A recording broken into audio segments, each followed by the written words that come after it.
eu acho que é a primeira vez que eu estou gravando uma videoaula nesse formato daqui, que não seja uma live, como eu já fiz no Instagram e tal, mas uma videoaula gravando a tela do meu notebook com alguns slides e tudo mais.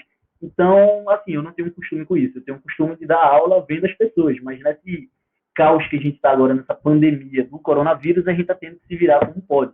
E aí, uma alternativa que eu encontrei para deixar vocês, meus alunos, principalmente vocês, sem estar aprendendo coisas novas, sem estar estudando, sem estar imergindo no conhecimento, foi fazer essa videoaula daqui. Espero que gostem, espero que assistam ela de verdade e espero que seja útil para vocês, não somente agora na escola, mas para a vida de vocês, que meio que sendo um alerta lá em cima. Uma outra coisa também é que eu vou tentar tornar este meio de comunicação, não sei ainda se vou criar um canal no YouTube, se vou manter por essa plataforma mesmo, mas a ideia é criar um espaço onde eu possa estar sempre colocando vídeos desse tipo, não apenas com esse tema, mas com temas variados relacionados à educação física, e que sirva não somente para estudantes escolares da educação básica, mas também do ensino superior. Então, de repente, essa mesma aula agora que você, meu aluno do terceiro ano, está vendo na sua casa, pode estar sendo passada agora para um pessoal da faculdade de educação física. Então, espero que gostem e tá bom, vamos lá, vou parar de enrolar e vamos começar. Seguinte, o tema da aula de hoje vai ser as associações entre a inatividade física e as doenças crônicas não transmissíveis. Tudo bem? Deixa eu ver se está funcionando. E eu acho que eu quebrei aqui o passador. É porque eu esqueci de clicar aqui na tela. Agora vai, quer ver? Tá vendo? Agora sim. Então, vamos lá. Esse trabalho, ele é da escola de referência, aliás, o meu local de trabalho agora é a escola de referência ensino médio, Ginásio Pernambucano Aurora, a escola em funcionamento mais antiga do Brasil.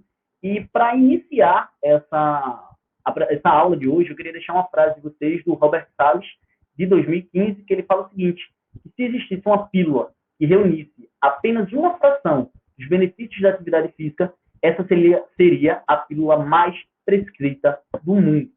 Posto isso, vamos começar. Mas, afinal, o que são doenças crônicas? Segundo um relatório de 2005 da Organização Mundial de Saúde, as doenças crônicas têm algumas características. Uma delas é que os efeitos delas levam décadas para estarem completamente estabelecidos. Eles geralmente começam a surgir ainda na infância e, devido à sua longa duração, há muitas chances de prevenção, mas também existe uma série de comorbidades que vão seguir essa pessoa ao longo da vida. Como essas doenças são doenças sem cura, elas, porém com tratamento, elas levam muito tempo e vão desabilitando a pessoa ao longo da vida dela. Então, elas necessitam, por causa dessas características, de um tratamento sistemático, isto é, organizado, bem planejado e de longo prazo. Então, vamos agora problematizar a seguinte situação. As doenças crônicas não transmissíveis, de acordo com a Organização Mundial da Saúde, são a maior causa de morte e incapacidade no mundo. Em 2005, das 58 milhões de mortes por todas as causas que teve no mundo, 35 milhões foram atribuídas apenas às doenças crônicas. Então, assim, é um número bastante alto. Já um novo relatório da Organização Mundial de Saúde, de 2009, dessa vez, ele estima que uma redução de 2% na taxa das mortalidades por doenças crônicas não transmissíveis seria capaz de evitar 36 milhões de mortes prematuras em todo o mundo até o ano de 2015. Ou seja, muita gente iria ter uma sobrevida, muita gente está morrendo cedo, poderia estar se livrando desse mal se não fossem acometidas por essas doenças. A gente sabe que as doenças crônicas não transmissíveis são consideradas um problema de saúde pública, devido às suas taxas de prevalência, as características crônicas dela, como eu já havia dito, que vem desabilitando a pessoa ao longo dos anos, e aos altos gastos com assistência médica e farmacêutica. Quem traz isso para a gente é Fernandes e colaboradores no estudo de 2018. Eu estou olhando para baixo de vez em quando, mas não estou com papel não, tá? Porque eu estou com a canetinha aqui do passador, e aí, falta de costume, mas a gente vai. Enfim, vamos olhar agora um pouco para o Brasil, certo? No Brasil, as doenças crônicas não transmissíveis são responsáveis hoje por 72% das mortes. E aí tem os destaques. para doenças cardiovasculares, para os cânceres, para as doenças respiratórias e para diabetes mellitus, como mostra Malta e colaboradores em um estudo que ele realizou em 2014. Com relação a diabetes mellitus, algumas estimativas de Costa e colaboradores apontam que no ano de 2010, 285 milhões de indivíduos com mais de 20 anos viviam com a doença em todo o mundo, certo? Se a gente for parar para fazer um paralelo, o Brasil tem pouco mais de 200 milhões de pessoas. Então, a gente está falando isso para o mundo inteiro, imagina um Brasil inteiro onde todos seriam diabéticos.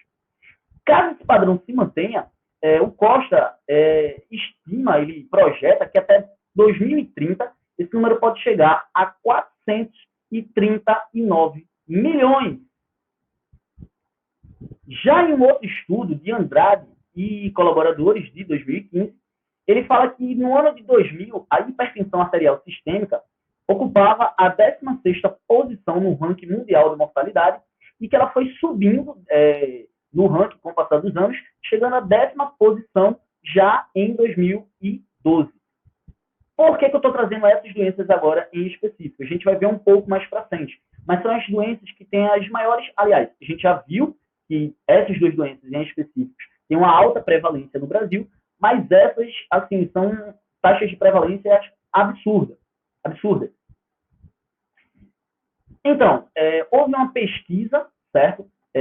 Organizada pelo governo federal, que foi a Pesquisa Nacional sobre Acesso e Utilização e Promoção do Uso Racional de Medicamentos no Brasil. A PENAL, a gente vai falar também um pouco dela mais para frente, na próxima aula também, a gente vai relembrar dela, e ela mostrou que a hipertensão e a diabetes mellitus juntas representavam a maior proporção das doenças crônicas não transmitíveis no Brasil. Então, nem está tão para frente assim. Foi apenas uma lâmina depois. Mas a gente já consegue ver que essas doenças estão acometendo grande parte da população brasileira. E aí, nessa pesquisa, a gente viu Nessa pesquisa, a gente viu algumas tabelas, certo? E ela daqui é da prevalência autorreferida. Isso é, eles fizeram a pesquisa por inquérito telefônico, perguntavam se as pessoas tinham hipertensão ou não, e por aí vai. E nessa pesquisa, eles fizeram essa tabela daqui, com a prevalência autorreferida da hipertensão, indicação médica de tratamento medicamentoso e uso de medicamentos para hipertensão arterial na população com 20 anos ou mais, não tão distante, certo? Então, perceba o seguinte, 18,5% dos homens com mais de 20 anos de idade, 20 anos ou mais, têm hipertensão arterial. E quase 29% das mulheres têm hipertensão hoje no Brasil. Se a gente for olhar, o número de homens chega a perto de 1/5 e das mulheres quase 2/3. Se eu estiver errado na proporção, me perdoem, eu sou professor de educação física, não de matemática, bem? Então vamos continuar. Essas prevalências, elas se diferenciaram um pouco de valores encontrados em uma outra pesquisa que foi realizada, dessa vez por amostra em domicílio, no ano de 2008. E essa prevalência estimou 24% para as mulheres e 17,3% para os homens. Ou seja, apenas alguns anos depois, essa taxa de prevalência aparenta estar crescendo e aumentando. Já nos estudos de Meng, em 2016 também, a prevalência autorrelatada da hipertensão no Brasil inteiro, isso homens e mulheres, chegou de próximo aos 24%. Ou seja, são números bem próximos que trazem um pouco mais de confiança nesses dados. Essa daqui agora é a mesma tabela, certo? Só que com diabetes. Então, ela não vai falar mais agora sobre a hipertensão. E aí a gente vê que há uma prevalência de 5,5% nos homens e quase 8% das mulheres têm diabetes mellitus. E aí talvez você esteja pensando, mas isso é muito pouco. Veja, se a gente for considerar a quantidade de gente que tem no Brasil, 5,5 de 200 milhões é muita gente. Então são dados alarmantes. E aí, naquele mesmo relatório que eu tinha falado da Organização Mundial da Saúde de 2005, A Organização Mundial da Saúde disse que 80% das mortes por doenças crônicas aconteciam em países de baixa e média renda, atingindo a homens e mulheres igualmente. Ou seja, tanta realidade que a gente vive aqui no Brasil. Logo, nesse mesmo relatório, ele fala que a cada ano, quase 2 milhões de pessoas morrem em decorrência da inatividade física. Nota que agora ele não está falando mais das doenças crônicas, mas sim de inatividade física. E a gente vai entender melhor o porquê disso agora.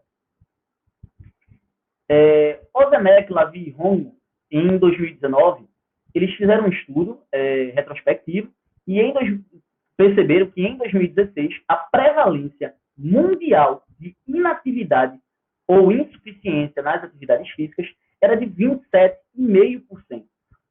Uma taxa muito alta. E outro estudo do Eukland, de 2016, ele mostra que essa prevalência da inatividade física ao redor do mundo necessita de uma atenção especial, uma vez que tem vários estudos mostrando que a inatividade física é o maior risco para morbidade e morte prematura das pessoas de maneira geral. E aí a gente vê um novo relatório da Organização Mundial da Saúde, dessa vez em 2010, e ele já elenca a inatividade física como a quarta liderança dos fatores de risco para a mortalidade global. E está aumentando em diversos países, causando várias complicações à saúde geral da população. No estudo da Emily, de 2012, ela fala que a inatividade física é responsável por 9% das mortes prematuras do mundo. Isso quer... Vou trazer talvez um retrato assim, melhor para a gente entender.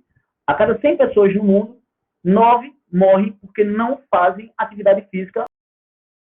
Então, assim, as pessoas poderiam estar morrendo de velhice, morrendo com 80, 90 anos, mas estão morrendo cedo porque não fazem atividades físicas o suficiente. E outro estudo do lado, ele mostra que os baixos níveis de atividade física vai predispor a pessoa não somente a adoecer, como também a agravar condições de saúde como diabetes mellitus, tipo 2 e ao alto consumo de medicamentos. Algumas evidências sugerem que existe uma relação, e isso já está muito claro na ciência, entre atividade física e saúde. Tanto que a Organização Mundial de Saúde falou isso lá no seu relatório de 2010.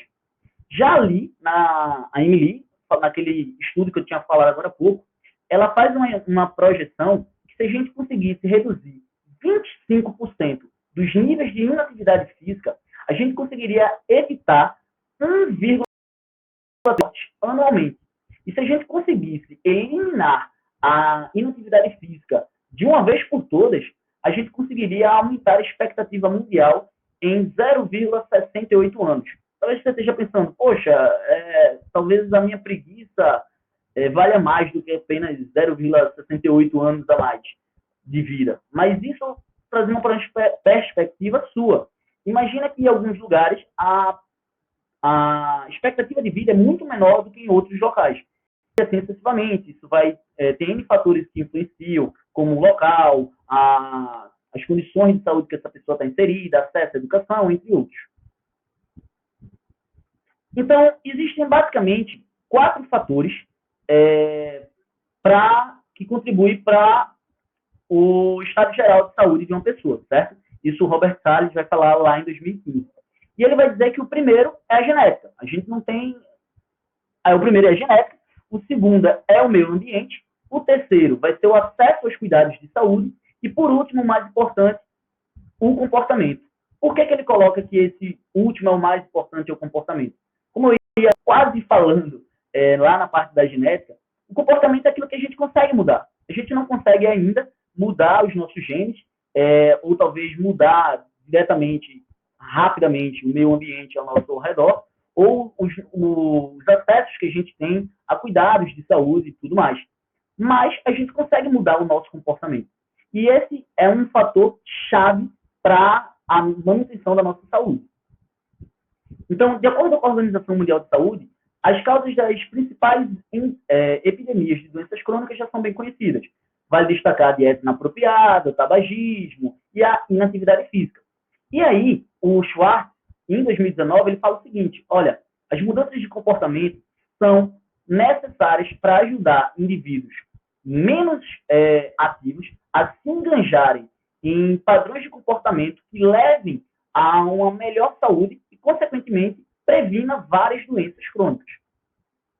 Então, vamos começar agora a tentar dar uma olhada para a atividade física como talvez uma estratégia para o combate dessas doenças aqui no Brasil.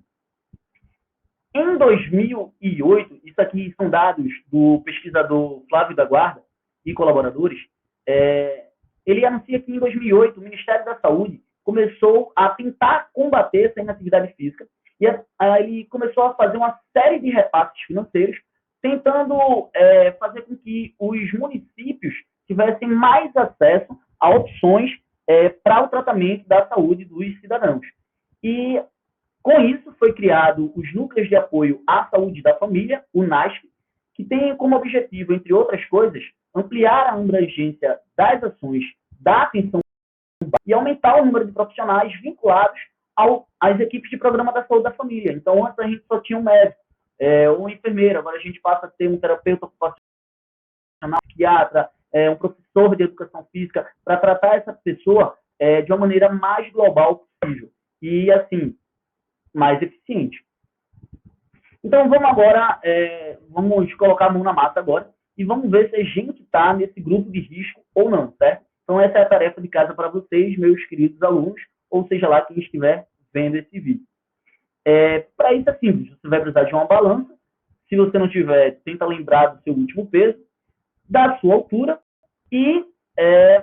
não, calma, você não vai precisar correr agora na esteira, certo? Isso aqui vai ser um questionário que a gente vai utilizar para a gente ver como é que está... vamos ver se você está correndo algum perigo de saúde ou não, certo? Então, vamos lá. Primeiro, a gente vai, sabendo o nosso peso e nossa altura, a gente tem como calcular o IMC, que é o Índice de Massa Corporal.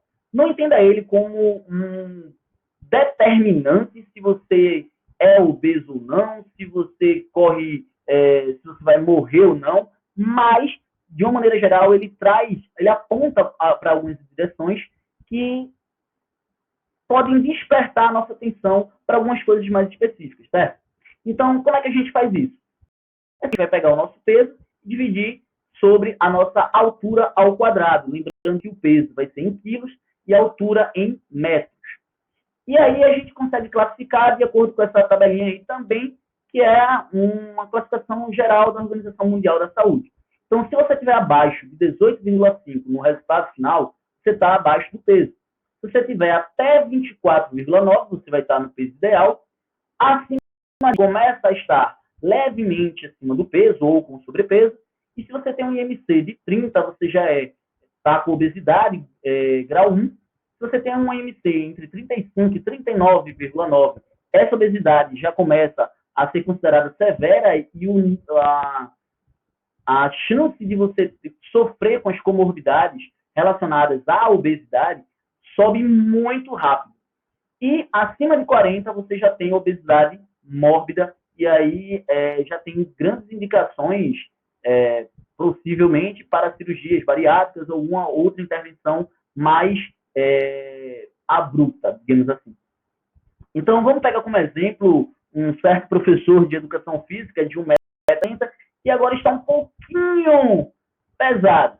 Então, vamos supor que eu tenho 70 quilos e minha altura é 1,60 m e não venha fazer piada, é sim 1,60 m, se você quiser a gente mede depois, tudo bem? Então, a gente vai, primeiro de tudo, para vocês... Olha, isso parece besta, mas eu vejo muita gente errando nisso. Eu vejo muita gente fazendo 1,60 vezes 2. Gente, é ao quadrado, então 1,60 vezes 1,60. E aí o valor que der, o 2,56, você não vai dividir ele por 70. Parece uma coisa besta, mas tem muita gente que cai nesse erro, tá? Então você vai, depois que você fizer o quadrado da sua altura, aí sim você vai pegar o seu peso e dividir, no caso o meu deu 2,56. Isso me deixa com um IMC de 27,34, ou seja, esse que vos fala está levemente acima do peso ou com sobrepeso. Acho que mais alguns números já começam a ser considerado obeso. Mas aí, lembra aquilo que eu falei que não é um fator que é completamente 100% determinante? Seguinte, se você for fazer isso aqui com um fisiculturista, por exemplo, o IMC dele vai dar elevado. Talvez até que ele é obeso. Mas ele não é necessariamente um cara obeso. Ele é um cara pesado. Isso significa que ele tem, de repente, muita massa magra e pouca massa gorda. O que estudos apontam e indicam que trazem benefícios incalculáveis para a saúde, por assim dizer, de uma maneira mais bruta, certo? Então, qual seria a melhor forma da gente saber, então, Júnior, como é que está a minha situação? Aí a gente precisa investigar mais a fundo a sua composição corporal. O melhor método para isso seria se a gente matasse você, pegasse cada pedacinho de gordura e fosse pesar. Como a gente não vai fazer isso, um método mais fidedigno seria o DEXA, certo? Que é tipo um scanner que vai escanear todo o seu corpo e vai trazer com mais precisão o seu nível de massa gorda, de massa magra, densidade óssea, fluidos corporais, etc. Para além disso, existem outros métodos também de estimativa que não são tão confiáveis quanto o DEXA, mas também existem protocolos que validam ele, seja com bioimpedância, através de circunferências ou através de dobras cutâneas. Vamos agora para aquele lá da esteira que eu falei que você não precisava se preocupar que não iria fazer exercício. Pelo menos não durante a aula, tá? Faça depois, pelo amor de Deus. Na tentativa de investigar como estava esse nível de inatividade física no mundo inteiro, a Organização Mundial da Saúde juntou diversos países, certo? E começou a tentar organizar algum instrumento que ela pudesse avaliar o nível de atividade física das pessoas. E aí, de forma colaborativa, e isso aconteceu no mundo inteiro, certo? Aqui no Brasil, foi o pessoal lá da Matsudo e colaboradores em 2001 que validaram a versão brasileira do Questionário Internacional de Atividade Física, ou o IPAC. Ele existe na forma curta e na forma longa. A gente vai fazer a forma longa, mas calma, não agora, para essa videoaula também não ficar tão extensa. Basicamente, ele vai fazer algumas perguntas para vocês e a pessoa vai responder lá se faz ou se não faz, e quantas vezes por semana e quanto tempo ela faz cada uma dessas atividades. E depois disso, a gente consegue estratificar essa pessoa se ela está insuficiente ativa, muito ativa, ou até mesmo apresentando o comportamento sedentário. Então, logo no cabeçalho, quando a gente vê, ele fala assim, olha, a gente está interessado em saber quais tipos de atividade física as pessoas fazem, como parte do dia a dia, faz parte de um grande projeto, e essas perguntas são relacionadas ao tempo que você gasta fazendo essas atividades físicas em uma semana normal ou habitual. Isso é, Júnior, eu fazia atividade física sempre, só que agora eu estou preso em casa por causa da quarentena e semana passada eu não fiz nada. Bem, desconsidere essa semana e pense numa semana normal sua, tudo bem? Na semana que você estava treinando, etc. Então, vai ter perguntas que incluem atividades do trabalho, de locomoção, por lazer, por esporte, exercício, atividades que você faz na sua casa, no jardim, etc. Então, para responder, você tem que levar primeiro em consideração duas coisas. Atividades físicas vigorosas e moderadas. O que é uma atividade física? É qualquer atividade motora que gaste energia acima do seu metabolismo basal. Isso é, andou, lavou o prato, foi para a escola, parou para estudar, tudo isso são atividades físicas, certo? Porém, algumas têm um dispêndio energético maior, e é isso que a gente vai estratificar agora. Atividade física vigorosa são aquelas que precisam de um grande esforço físico e que você vai fazer você respirar muito mais forte do que o normal. Lavado de suor, você vai ficar ofegante. Lá morrendo quando faz assim. Só para ficar claro, é vigorosa para você. O que eu quero dizer com isso? É óbvio que um maratonista ele consegue correr 5 quilômetros. Sei lá, ele vai correr 5 quilômetros eu realmente não sei, muito distante, mas vai correr em 30 minutos, pronto. Ele vai correr 5 quilômetros em 30 minutos. Um maratonista, isso não vai ser nada. Agora, se minha avó correr 5 quilômetros em 30 minutos, do outro lado eu já tenho que estar esperando ela, sim, direto para o hospital. Então, para a minha avó, aquilo seria uma atividade vigorosa. Já para o maratonista, talvez não. Talvez seja uma atividade moderada. O que seria essa atividade moderada?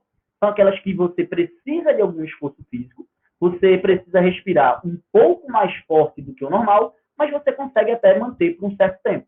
Tudo bem? Então, qual é que vai ser a tarefa de vocês? No final, eu vou deixar o material que eu utilizei aqui nessa apresentação, certo? E vai estar lá o IPAC. Então, a tarefa de vocês é calcular o IMC de vocês e se estratificarem de acordo com aquela tabela e responderem o IPAC atentamente e estratificarem vocês também de acordo com essa classificação aqui, que foi proposta, essa tabelinha aqui, que foi feita lá pelo pessoal do Celafis, em São Caetano do Sul, em 2007. Basicamente é o seguinte, para você ser considerado, isso aqui são as recomendações mundiais, certo? As guidelines do Colégio Americano de Medicina Esportiva, da Organização Mundial de Saúde. Com isso aqui, você vai ser considerado se você é muito ativo, insuficientemente ativo, por aí vai. Então vamos lá. Para você ser muito ativo, você tem que ter feito 5 atividades vigorosas 5 vezes por semana e por pelo menos 30 minutos cada sessão dessa, cada dia desse. Ou se você fez 3 dias por semana, 20 minutos em cada dia desse, mais uma atividade moderada ou caminhada, 5 ou mais dias por semana e 30 ou mais minutos por sessão, certo? Para você ser considerado ativo, você vai ter que cumprir pelo menos uma dessas recomendações, certo? Se você faz atividades vigorosas, 3 pelo menos 20 minutos, físicas, moderadas ou caminhada 5 vezes ou mais por semana, com 30 minutos ou mais por sessão, ou qualquer chamada de 5 dias ou mais por semana e 5 minutos ou mais semanais, certo? Podendo estar misturado entre caminhada, atividade física moderada, atividade vigorosa, etc. E aí já começa a descer. Vamos lá para o insuficientemente ativo. É aquela pessoa que vai atingir pelo menos um desses critérios aí, certo? Seja em relação à frequência ou à duração da atividade. Então, se ele faz atividade física 5 vezes por semana, beleza, ele já é considerado fisicamente ativo.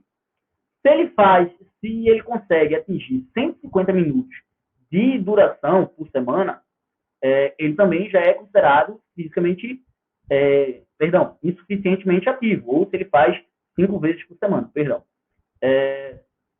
ele não faz nenhum desses critérios, nem em relação à frequência, nem em relação à duração, ele vai ser também insuficientemente ativo, tudo bem? Então, no caso, o A seria, se você faz 5 vezes por semana ou 150 minutos, e o B, o insuficientemente ativo B, seria aquele que não faz nenhuma dessas coisas, certo?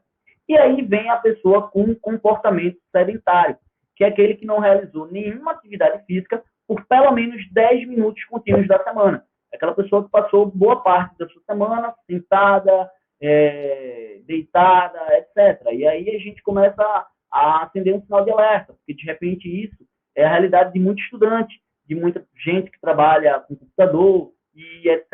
e tal. Bem?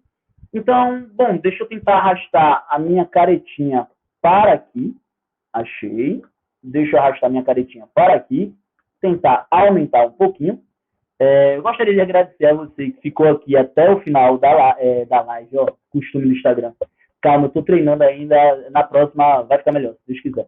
Mas eu gostaria de agradecer a você que ficou aqui até o final. Espero que esse material seja útil para você e que, de repente, você compartilhe com a sua família, com um amigo ou com uma pessoa próxima a você, para que essa pessoa comece a fazer atividade física, porque a gente viu essa proximidade e essa relação direta entre atividade física e saúde, tudo bem? Então, caso vocês queiram os links aí, os artigos, todos os documentos que foram utilizados nessa apresentação, basta você escanear esse QR Code aí e você vai ter acesso a todas as referências, certo? Então, vou dar um tempinho aqui agora para você olhar, escanear com o seu celular, caso você não esteja escaneando o celular, tira um print com a tela, sei lá, e aí você vai conseguir baixar o PDF de todos aqueles artigos, de todos os relatórios da Organização Mundial da Saúde, etc. Então, pessoal, muito obrigado, foi um prazer enorme estar com vocês Espero ver vocês brevemente,